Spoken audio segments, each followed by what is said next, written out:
आंबा कोकण रिजनमधला आंबा जवळजवळ संपुष्टात आलेला आहे. तो सोमवार मंगळवारपर्यंत त्याचं हे होईल, म्हणजे 1 तारीख पकडून चालायचं 1 जूनपर्यंत.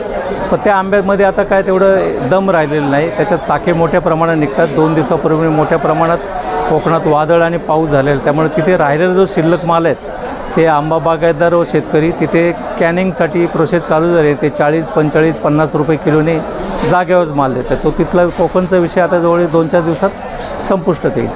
तर आपल्या जुन्नर भागातून पुणे जिल्ह्यातील जुन्नरचा आंबा खवय मोठ्या प्रमाणात पसंत करतात. तो आता थोड्या प्रमाणात चालू झालेला आहे. त्याचे बाजार आहेत 500 रुपयापासून तर 1000 रुपये डझनपर्यंत. आणि केशरचे बाजार आहेत 50 रुपयापासून तर 100 रुपये किलोप्रमाणे. त्याचप्रमाणे गुजरातमधून सुद्धा 5-10 गाड्या येतात.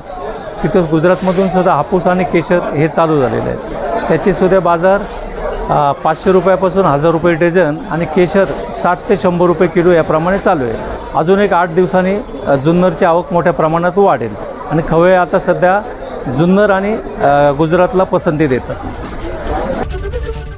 एबीपी माझा, उघडा डोळे बघा नीट.